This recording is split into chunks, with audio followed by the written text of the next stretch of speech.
At one point in time, parody was a respectable film genre. You had classic movies like Blazing Saddles, Airplane, and Kung Fu Hustle that were universally loved.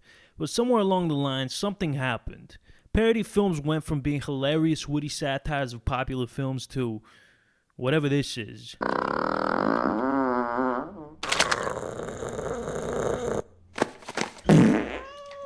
By the way, this scene is over a minute long. The whole spoof movie trend has pretty much been dead for the last few years, and the decline of this genre can be largely traced back to two people, Jason Friedberg and Aaron Seltzer. If you watched my last video on the scary movie franchise, you would have heard me mention them briefly, and if you didn't watch it, then pause the video right now and go watch it, you piece of shit. Now, these two boneheads are behind some of the worst films in the history of cinema, including Date Movie, Epic Movie, Meet the Spartans, and Vampires Suck.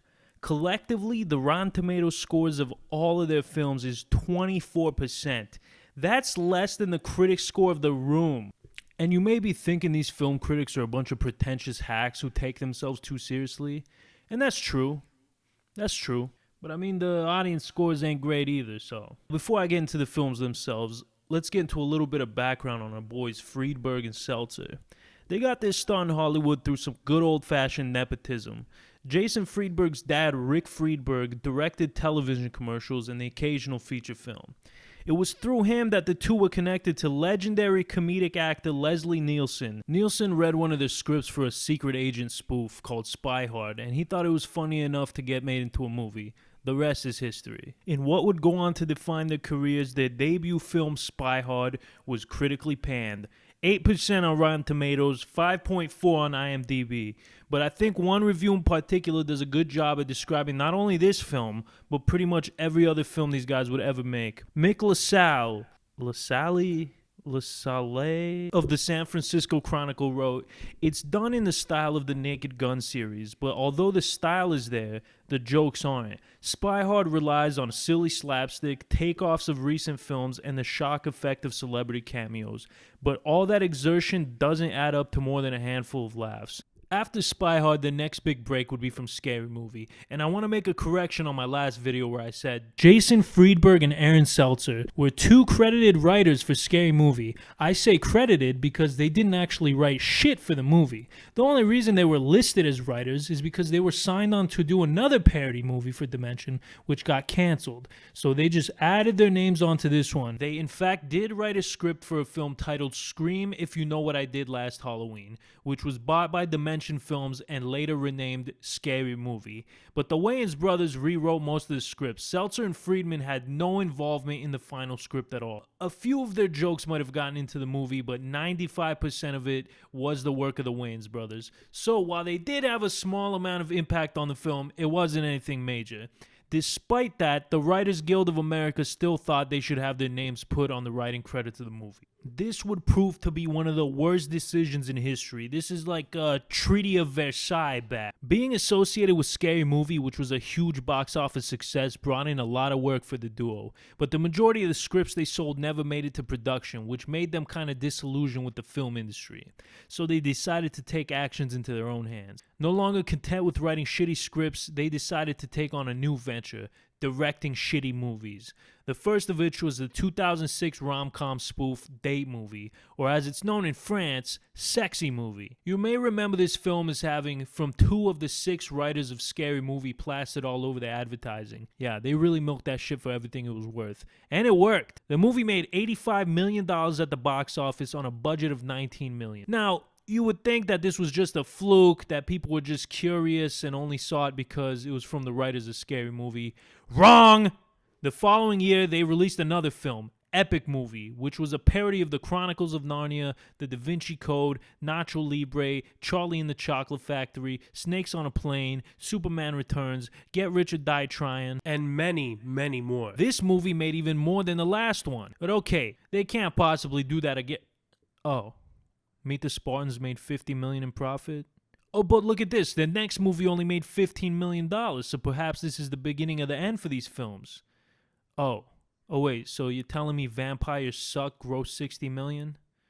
Man, People are more retarded than I originally thought. It would be 3 years until Friedberg and Seltzman's next film, The Starving Games, a movie which nobody knew existed until I brought it up just now in this video. Now, this is the point where it actually started to go downhill. Starving Games had only a quarter of the budget of the other films and lost about $1 million. It's funny because around the same time these guys started failing, Marlon Wayans began making parody movies again, and they were pretty successful financially. It's like the market can only handle one set of these dog shit parody movies at a time. Like, this might be a conspiracy. I might have to get Alex Jones over here to explain this to me. Marlon Wayans and his brothers made 4 parodies between 2009 and 2016. Dance Flick, A Haunted House 2, and 50 Shades of Black. All these films bombed critically and did decent financially, which goes to prove that Friedstein and Salzberg aren't just a fluke. There is a market for this type of movie and nobody wants to admit it. Like, I haven't seen any of these new Marlon Wayans movies, but I can tell just from watching the trailers that it's basically the exact same style. Marlon Wayans, luckily, is charismatic enough to make a terrible movie 1% less terrible. But enough about Marlon Wayans. Let's get back to Frieddick and Seltzcock. After the massive flop, which was The Starving Games, the guys decided to try and make a movie that wasn't a spoof. The film they made, titled Best Night Ever, was kind of a mix of The Hangover and Project X, but with an all-female cast. And if everybody involved with those movies was incompetent. Are you going to film everything? Yes.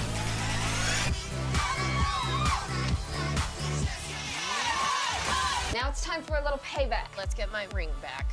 It's time we ditch the stolen vehicle. Pull over, right? I wanted to interject real quick just so I can say that I think it's really nice of them to include the name of the movie they ripped off in their trailer. Did I win? That shit is fucking trash. It's funny, if you look at the YouTube comment section on the trailer for this movie, it's clearly just a bunch of bots. Look at this. You people got no taste, yo. This might seem similar to The Hangover or whatever, but it was mad funny. 5 out of 5. Had me rolling almost most of the time. Almost most of the time. This movie was awesome. Oh, look at this. A non-bot account. This guy knows what's up. Shout out to my fellow Romanian, Radu Vlad. This is actually one of the funniest movies I've ever seen. I haven't laughed this hard since The Hangover. The naked lady at the end was hilarious. All right, I see what this is. Which one of you was it? Salzberg? Friedman? Was it you? Yeah, this guy's trying to fucking rope us into watching the movie by giving away the little nugget at the end. Well, I'm not gonna fall for it, Jules4477, if that is your real name. Really? People who brought you Paranormal Activity and Insidious? Really?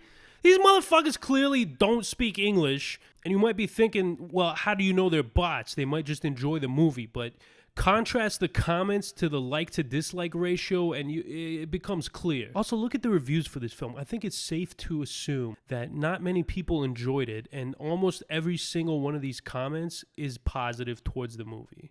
Oh, and if it wasn't obvious, it bombed. It bombed so bad, it made less than $300,000. I can't even find the budget for this film anywhere, but I assume that it had to be between $3 and $5 million. After that colossal failure, the boys decided to go back to their roots with a spoof of the Fast and Furious franchise, which featured a portrayal of Paul Walker's character as a bumbling idiot cop.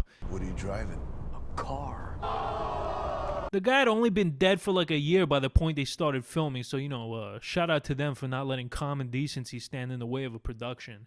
Anyways, the one good thing I do have to say about this film, because I actually did watch it, is the guy who plays Vin Diesel was fantastic, and it's a shame he basically ruined his career just by appearing in this. Now, when it comes down to it, I can't hate on these guys too much, even though I spent an entire video shitting on them. Like, their movies are bad, sure, but the critics out there who review their films are acting like they're gonna bring the collapse of Western civilization or some shit. Seriously, look at some of the reviews of these films. This was the worst movie I've ever seen, so bad that I hesitate to label it a movie and thus reflect shame upon the entire medium of film. Seltzer and Friedberg have directed and or written 8 supposed comedy films altogether. Their catalogue has less collective laughs than 12 Years a Slave. Friedberg and Seltzer aren't writers, they are comic terrorists who cavalierly destroy what others create for their own ugly self-interest. Their success is entirely dependent on making comedy a dumber, crasser, less dignified place. There's no nice way to say this, so I'll just say it. Writers/directors Friedberg and Seltzer are a scourge. They're a plague on our cinematic landscape, a national shame, a danger to our culture, a typhoon-sized natural disaster disguised as a film-making team, a Hollywood monster wreaking havoc on the minds of America's youth and setting civilization back thousands of years. They are not filmmakers. They are evildoers, charlatans, symbols of Western civilization's decline under the weight of too many pop culture references. What? You thought I was exaggerating? These movies don't cater to the critics. They cater to teenagers who think farts are the funniest things on the planet. And you know what? That's okay. I loved these movies when I was 12. I'll just come right out and say it. And remember, these films made over $250 million in profit. And that shows that there was a demand for this kind of film. Not everything needs to be Citizen Kane, man. There's always going to be a place for dumb films that you feel ashamed for laughing at. At the end of the day, it's just two dudes making movies that they think are funny. And a lot of the jokes in these films are the type of jokes that me and my friends would come up with when we're just bullshitting. And that's what Friedberg and Seltzer are doing. Taking these stupid jokes that they come up with when they're messing around and putting them into movies. I can't say I wouldn't love to do the same thing if I was given the chance. The only two things I really have against them is that it's clear the more films they make, the less they give a shit about the audience. They're putting in jokes that they think are funny, and like I said, that's fine. But a lot of the time what I think is happening is it's only funny to them. It's like that hilarious inside joke between you and your best friend. You know the one that makes you guys laugh hysterically for hours, but then you tell it to somebody else and they think it's stupid. Imagine taking that joke and making it into a full feature film. You and your buddy are going to watch it, think it's the most amazing, hilarious movie ever made. But if I watch it, I'm going to think it's stupid and I'm going to hate it and I'm going to give it a bad review on Rotten Tomatoes. But hey man, what do I know? These guys are multimillionaires and I'm some schmuck on YouTube with 14 subscribers talking about them. Hey guys, if you enjoyed this video, please give it a like, give me a subscribe, send me $100, whatever you're comfortable with. And you can also follow me on social media. I got Twitter, I got MySpace, I got OnlyFans. Feel free to follow me on any of those platforms. And again, thanks for